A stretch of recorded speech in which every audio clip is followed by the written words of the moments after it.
வணக்கம் guys, welcome to கலாமிஷன். நம்ம வரிசையாக பார்த்துட்டு பிவிகே சீரீஸில் இன்றைக்கி ஹிஸ்ட்ரியில் விஜயநகர பேரரசு வந்து பார்க்க போகிறோம். ஸோ ஸ்டார்ட் பண்ணுவோம். பிவிகே எந்த அளவுக்கு முக்கியம் அப்படிங்கிறத நான் எல்லா வீடியோலையும் சொல்லிட்டு தான் வரேன். அவங்களுக்கும் தெரியும்னா இன்றைக்கி விஜயநகரில் வந்து பார்ப்போம். ஸோ ஃபஸ்ட்டு கொஸ்டின் பாருங்கள், பாரிஜாத கர்ணமு என்ற நூல் யாரால் எழுதப்பட்டது அப்படின்னு கேட்டிருக்காங்க. அதுக்கு answer option B, Nandi Thimmanna அவர்களால் எழுதப்பட்டது பாரிஜாத கர்ணமு. பாரிஜாதம் வந்து திம்முன்னு வந்து வாசனை வரும் அப்படிங்கிற மாதிரி ஞாபகம் வச்சுக்கோங்க. ஸோ இது வந்து ரொம்ப ஷார்ட்கட்ஸ்னால் கிடையாது, பட் கொஸ்டினை பார்த்தா ஆன்சர் இதுதான் அப்படின்னு ஞாபகம் வச்சுக்கிற அளவுக்கு சும்மா ஏதோ ஒரு சின்னதாக இடையில சொல்கிறேன், பார்த்துக்கோங்க. நெக்ஸ்ட் கொஸ்டின் பாருங்கள், ராஜ கம்பீர ராஜ்யத்தின் தலைநகர் எது அப்படின்னு கேட்டிருக்காங்க. விரிஞ்சிபுரம். கம்பீர ராஜ்யத்தின் தலைநகர் வந்து விரிஞ்சிபுரம் அப்படிங்கிறது ஆன்சர் ஆப்ஷன் ஏ. நெக்ஸ்ட் கொஸ்டின் பாருங்க, சரியானது கேட்டிருக்காங்க. பின்வரும் கூற்றுகளில் கிருஷ்ணதேவராயரை பற்றிய உண்மையான தகவல் என்ன அப்படின்னு கேட்டிருக்காங்க. ஸோ இதில் வந்து இவர் வந்து சாலுவ வம்சத்தை சேர்ந்தவர் அப்படின்னு கொடுத்துருக்காங்க. தவறானது. கிருஷ்ணதேவராயர் வந்து துளுவ வம்சத்தை வந்து சேர்ந்தவங்க. அடுத்தது, இவரை ஆந்திரபோஜி அப்படின்னு அழைப்பாங்கன்னு கொடுத்துருக்காங்க. சரியானது. அடுத்தது, இவர் அமுக்த மால்யதா என்ற நூலினை தெலுங்கு மொழியில் எழுதியுள்ளார் அப்படின்னு கொடுத்துருக்காங்க. சரியானது. ப்ளஸ் வந்து ரொம்ப முக்கியமானது கூட. செப்டம்பர் 17, 1530 பிறந்தார் அப்படின்னு கொடுத்துருக்காங்க. தவறானது. இப்போ பாருங்க, 2, 3 கரெக்டாக. Answer option B. நெக்ஸ்ட் பாருங்க, கோவாவை கைப்பற்றிய விஜயநகர மன்னர் பெயர் என்ன அப்படின்னு கேட்டிருக்காங்க. ஹரிஹரன். ஹரிஹரன் 2 தான் வந்து கோவாவை கைப்பற்றிருப்பாரு. கோவாவுக்கு வந்து 2 பேரா போவாங்க சரிங்களா, தனியாக போக மாட்டோம், ஃப்ரெண்ட்ஸ் யாரானா அழைச்சிட்டு போவோம். அப்போ ரெண்டாவது ரொம்ப வேகமாக ஹரிய பண்ணி வந்து அழைச்சிட்டு போவாங்க. அப்போ ஹரிஹரன் 2 கோவாவை கைப்பற்றியது. நெக்ஸ்ட் கொஸ்டின் பாருங்க, விஜயநகர மன்னர்களின் ஆட்சியில் இந்தோ சாரசனிக் பள்ளிக்கலை எவ்வகையான சமய சார்பற்ற கட்டிடங்களில் காணப்பட்டது அப்படின்னு கேட்டிருக்காங்க. ஸோ இதுக்கு வந்து ஆன்சர் வந்து பாருங்க, தாமரை மஹால் மற்றும் யானையின் பீடம் இதில் வந்து சாரசனிக் பள்ளிக்கலை வந்து காணப்பட்டது. அடுத்தது, கிருஷ்ணதேவராயர் விஜயநகர பேரரசின் டேஷ் ராஜவம்சத்தை சேர்ந்தவர். இப்போதான் நம்ம ஒரு கொஸ்டின் பார்த்தோம் பார்த்தீங்களா, அது அப்படியே ரிப்பீட் ஆகுது. ஸோ துளுவ வம்சம். கிருஷ்ணதேவராயர் வந்து எந்த வம்சத்தை சேர்ந்தவர்னா துளுவ வம்சம். அடுத்த கொஸ்டின் பாருங்க, விஜயநகர பேரரசில் அறிமுகமான டேஷ் நாணயம் பக்கோடா எனப்பட்டது. இது நம்மளுக்கு 2024 குரூப் 4லயே வந்து கேட்டிருப்பாங்க. ஸோ பக்கோடா அப்படிங்கிறதுக்கு வந்து தங்கம் அப்படிங்கிறது வந்து பெயர். Answer option D. அடுத்தது பாருங்க, பொறுத்துக்காக கேட்டிருக்காங்க. ஸோ கங்காதேவி எழுதியது வந்து மதுரா விஜயம். திருமலாம்பா எழுதியது வந்து வரதாம்பிகா பரிணாமம். திருமலாம்பா வரதாம்பிகா அப்படிங்கிறது பார்த்தீங்களா. ஸோ அந்த ரைமிங் வச்சுக்கலாம். சமரசர் அப்படிங்கிறது வந்து பிரபுலிங்க லீலை. அடுத்தது, கதைதாசர் அப்படிங்கிறது வந்து ஹரிபக்தி சாரம். ஸோ கதை வந்து பக்தி கதைகள்.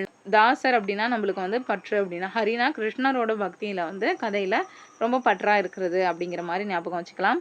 அப்போ answer option C is the correct answer. Next question பாருங்க, கால வரிசைப்படி விஜயநகர பேரரசை ஆண்ட பின்வரும் வம்சங்களை வந்து வரிசைப்படுத்த சொல்லியிருக்காங்க. ஸோ இதுக்கு வந்து நீங்கள் நல்லா ஞாபகம் வச்சுக்கலாம். சங்கம சாலுவ துளுவ அரவீடு. சங்கம சாலுவ துளுவ அரவீடு. சாசா தூ அப்படிங்கிறத நல்லா ஞாபகம் வச்சுக்கோங்க. ஸோ இதுக்கு answer option A is the correct answer. அடுத்த கொஸ்டின், விஜயநகர பேரரசு பற்றிய பின்வரும் கூற்றுகளில் சரியானது அப்படின்னு கேட்டிருக்காங்க. கடல் வர்த்தகம் புறக்கணிக்கப்பட்டது அப்படின்னு கொடுத்துருக்காங்க. தவறு. இவங்க காலத்துலேயும் கடல் வர்த்தகம் வந்து அதிகமாகவே இருந்தது. அடுத்தது பாருங்க, புகழ்பெற்ற பெர்ஷினிய தூதுவர் அப்துல் ரசாக்கை 2ஆம் தேவராயர் தனது அரசவைக்கு அழைத்தார் அப்படின்னு கொடுத்துருக்காங்க. கரெக்டா.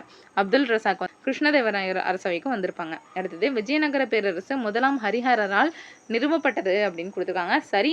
ஹரிஹரர் மற்றும் புக்கர் 2 பேருமே சேர்ந்துதான் விஜயநகர அரசை வந்து நிறுவிருப்பாங்க. அடுத்தது, விஜயநகர படைகள் பாமினி படைகளால் தோற்கடிக்கப்பட்டன அப்படின்னு கொடுத்துருக்காங்க.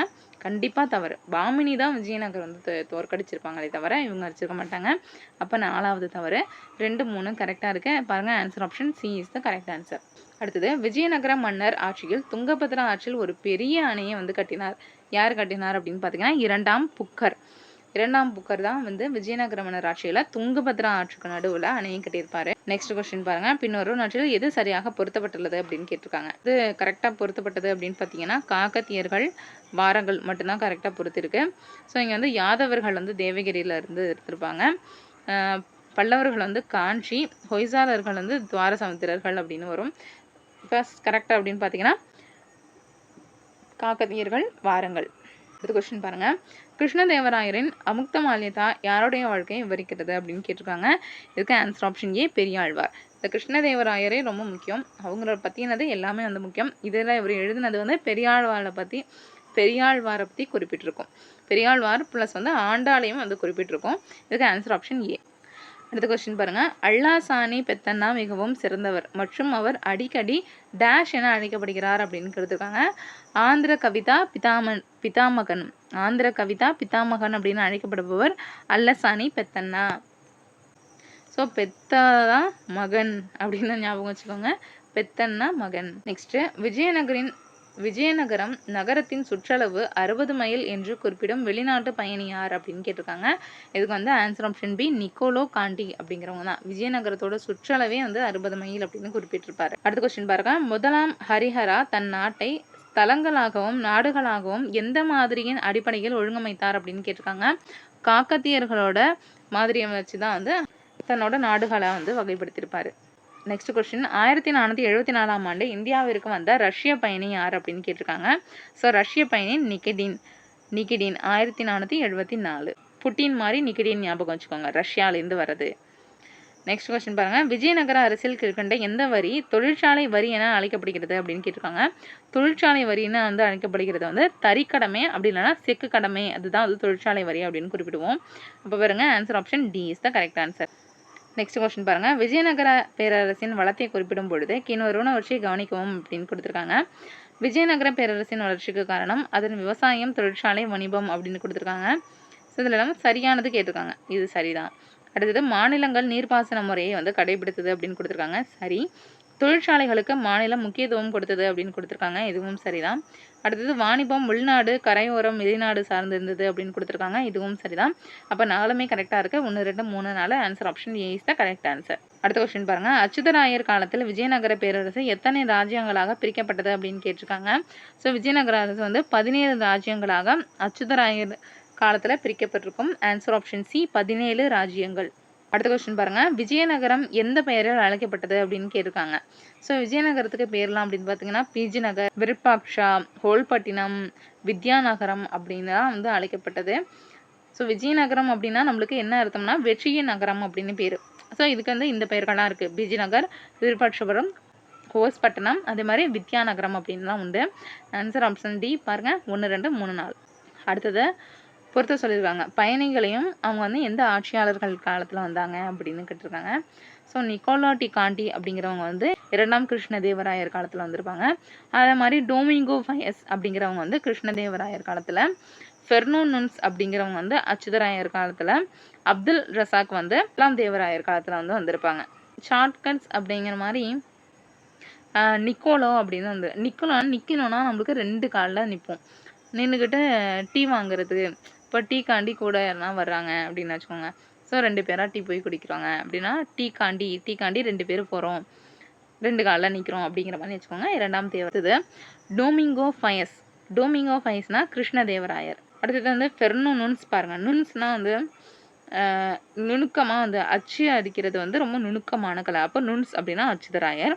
அடுத்தது அப்துல் ரசாக் அப்படின்னா வந்து அப்துல் அப்படிங்கிறவன் வந்து ஏதாச்சும் அவனுக்கு தேவைன்னா வந்து துள்ளிக்கிட்டே இருப்பான். என்னன்னு கேட்டால் எதனா சாக்க சொல்லுவான் அப்படின்னு வச்சுக்கோங்க. அவனுக்கு முதல்ல ஒரு தேவை அப்படின்னா துள்ளுவான், எதனான்னு கேட்டால் சாக்க சொல்லுவான் அப்படின்னா அப்துல் ரசாக். அது 1ஆம் தேவராயர். நெக்ஸ்ட் கொஸ்டின் பாருங்க. சாம்பாவதி கல்யாணம் என்ற நூல் எந்த மொழியில் எழுதப்பட்டது அப்படின்னு கேட்டிருக்காங்க. சாம்பாவதி கல்யாணம் அப்படிங்கிறது சமஸ்கிருத மொழியில் எழுதப்பட்டது. Answer option D. Next question பாருங்க. இந்தியாவில் நிக்கோலோ காண்டி மற்றும் அப்துல் ரசாக் யாரது ஆட்சியின் போது வருகை புரிந்தனர் அப்படின்னு கேட்டிருக்காங்க. ஸோ நம்ம ஏற்கனவே பார்த்ததான் விஜயநகர அரசர்கள் காலத்தில் இவங்க 2 பேரும் வந்து வந்திருப்பாங்க. கொஸ்டின் பாருங்க. விஜயநகர பேரரசில் கொண்டாடப்படும் முக்கிய விழா என்ன அப்படின்னு கேட்டிருக்காங்க. இதுக்கு வந்து மகாநவமி அப்படிங்கிறது சரியான விடை. Answer option B. Next question பாருங்க. விஜயநகர பேரரசுக்கு மிகப்பெரிய தோல்வியை கொடுத்ததும் தலைநகர் விஜயநகரத்திலிருந்து ரேணுகுண்டாவிற்கு மாற்று வகுத்ததுமான போர் என்ன அப்படின்னு கேட்டிருக்காங்க. இதுக்கு வந்து தலைக்கோட்டை போர். நம்மளுக்கு ராட்சச தங்கடி அப்படின்னு வந்துடும். 1565 வந்து நடைபெற்றது. நெக்ஸ்ட் கொஸ்டின் பாருங்க. பொறுத்துக்கு வந்து கொடுத்துருக்காங்க. இந்த அட்டவணை 1, 2 பொறுத்த சொல்லியிருக்காங்க. டைரெக்டாக ஆன்சர் பார்த்துப்போம். இமாம் சாஹி அப்படிங்கிறது வந்து அகமது நகர், குதுப் சாஹி அவர்களுக்கு வந்து கோல்கொண்டா, இமாம் சாஹி அவங்களுக்கு வந்து ஃபிரார், அடில் சாஹிக்கு வந்து Vijayapur. Answer option A is the correct answer. Next கண்டசாரா என்று அழைக்கப்படும் ஒழுக்கமான இராணுவத்துறையினை கொண்டிருந்த அரசர்கள் யார் அப்படின்னு கேட்டிருக்காங்க. இப்போ இராணுவத்துறைக்கு கண்டசாரா அப்படிங்கிறது பெயர். இதை வச்சிருந்தவங்க விஜயநகர ஆட்சியாளர்கள். கொஸ்டின் பாருங்க. ஹம்பி டேஷ் நதிக்கரையில் அமைந்துள்ளது அப்படின்னு கேட்டிருக்காங்க. ஆன்சர் ஆப்ஷன் சி துங்கபத்ரா நதியில தான் ஹம்பி அமைந்திருக்கு. பாமினி சாம்ராஜ்யமும் விஜயநகர பேரரசும் அடிக்கடி டேஷ் நிலப்பகுதிக்காக மோதிக்கொண்டனர். ராய்ச்சூர் டோப் இடத்துக்காக ராய்ச்சூர் டோப்காக பாமினியும் விஜயநகரம் அடிக்கடி சண்டையிட்டு கொண்டாங்க. கொஸ்டின் பாருங்க, வர்தாம்பிகா பரிணாயம் என்ற நூலின் ஆசிரியர் யார் அப்படின்னு கேட்டிருக்காங்க. திருமலாம்பா தேவி தான் இதுக்கு சரியான. நம்ம ஏற்கனவே பார்த்தீங்களா, இது ரெண்டாவதா வருது. வர்தாம்பிகா திருமலாம்பா அப்படின்னு ரைமிங்காக கொஞ்சம் பார்த்தோம். Answer option. நெக்ஸ்ட் கொஸ்டின், விஜயநகரத்து ரோஜா வியாபாரிகளை பற்றி குறிப்பிட்டவர் யார் அப்படின்னு கேட்டிருக்காங்க. இதுக்கு அப்துல் ரசாக் அப்படிங்கிறவர் தான் சரியானது. சாக்கில் ரோஜாவை கட்டி எடுத்துகிட்டு போகிறாங்க அப்படின்னு வச்சுப்போம். அப்துல் ரசாக் ரோஜா வியாபாரிகளை பற்றி குறிப்பிட்ட கொஸ்டின் பாருங்க. கீழ்கண்ட கூற்றுகளில் சரியான கூற்று எது அப்படின்னு கேட்டிருக்காங்க. அல்புகர்க் கிருஷ்ணதேவராயரின் சமகாலத்தவர் அப்படின்னு கொடுத்துருக்காங்க. சரிதான். அடுத்தது அல்புகர்க் கிருஷ்ணதேவராயரின் அரசவைக்கு லூயிஸ் என்ற பாதிரியாரை தூதுவராக அனுப்பினார் அப்படின்னு கொடுத்துருக்காங்க. சரிதான். அடுத்தது போர்ச்சுகீசிய வணிகர்கள் கிருஷ்ணதேவராயர் காலத்தில் விஜயநகரத்தில் தங்கியிருந்தனர் அப்படின்னு கொடுத்துருக்காங்க. சரி. அடுத்தது போர்ச்சுகீசியர்கள் விஜயநகர அரசுக்கு படை உதவி செய்துள்ளனர் அப்படின்னு கொடுத்துருக்காங்க. இதுவும் சரிதான். அப்போ 1, 2, 3, 4 சரியா இருக்கு. ஆன்சர் பாருங்க. Answer option D. ஹரிஹரன் மற்றும் புக்கர் எந்த காக்கத்திய வாரங்கள் ஆட்சியாளரிடம் சேவை செய்தனர் அப்படின்னு கேட்டிருக்காங்க. ஸோ 2ஆம் பிரதாபருத்தனுக்கு தான் இவங்க 2 பேரும் வேலை செஞ்சுருப்பாங்க. Answer option B. விஜயநகர மன்னர் கிருஷ்ணதேவராயர் வரி விதிப்பு முறையில் கீழ்கண்ட எந்த விதிமுறைகளை பின்பற்றினார் அப்படின்னு கேட்டிருக்காங்க. நிலவரியானது நிலத்தின் தன்மை அடிப்படையில் நிர்ணயிக்கப்பட்டது. கரெக்டு தான். அடுத்தது தனியார் தொழில் நிறுவனங்களில் முதலாளிகள் தொழிற்சாலை வரியை செலுத்தினர் அப்படின்னு கொடுத்துருக்காங்க. இதுவும் சரிதான். அப்போ ஆன்சர் ஆப்ஷன் சி பாருங்க. 1, 2 2மே சரிதான். நெக்ஸ்ட் கொஸ்டின் பாருங்க, விஜயநகர அரசர்களின் நாணயங்களில் செப்பு நாணயங்கள் எது அப்படின்னு கேட்டிருக்காங்க. ஜிட்டால் அப்படிங்கிறது தான் சரியானது. டங்கா அப்படின்னா வெள்ளி நாணயம் குறிக்கும். ஜிட்டால் அப்படிங்கிறது நம்மளுக்கு செப்ப நாணயத்தை குறிக்கும். கொஸ்டின் பாருங்க, விஜயநகர பேரரசுக்கு விஜயம் செய்த நிக்கோலோ காண்டி அப்படிங்கிறவர் யார் அப்படின்னு கேட்டிருக்காங்க. இத்தாலிய பயணி. ஆன்சர் ஆப்ஷன் ஏ. அடுத்த கொஸ்டின் பாருங்க, டேஷ் என்ற நூலை கங்காதேவி எழுதினார் அப்படின்னு கேட்டிருக்காங்க. இது 2வது பாருங்க, மதுரா விஜயத்தை தான் கங்காதேவி எழுதியிருப்பாங்க. Answer option D. கொஸ்டின் பாருங்க, விஜயநகர ஆட்சியின் கீழ் இளவரசர் முடிசூட்டல் எவ்வாறு அழைக்கப்படுகிறது அப்படின்னு கேட்டிருக்காங்க. ஸோ இதுக்கு யுவராஜ பட்டாபிஷேகம் அப்படிங்கிறது சரியானது. இளவரசர் நம்ம யுவராஜர் அப்படின்னு சொல்கிறோம் பார்த்தீங்களா. அப்போ ஆன்சர் ஆப்ஷன் டி. அடுத்த கொஸ்டின் பாருங்க, கோவாவை போர்ச்சுகீசியர்கள் கைப்பற்றிய போது விஜயநகர அரசராக இருந்தவர் யார் அப்படின்னு கேட்டிருக்காங்க. இது கிருஷ்ணதேவராயர் காலத்தில் தான் கோவாவை போர்ச்சுகீசியர்கள் கைப்பற்றிருப்பாங்க. கொஸ்டின் பாருங்க, அமுக்த மால்யதா என்ற நூலை எழுதியவர் யார் அப்படின்னு கேட்டிருக்காங்க. நம்ம ஏற்கனவே பார்த்தோம். 5வது ஒட்டி வருதான்னு தெரியல. ஆன்சர் ஆப்ஷன் ஏ கிருஷ்ணதேவராயர்.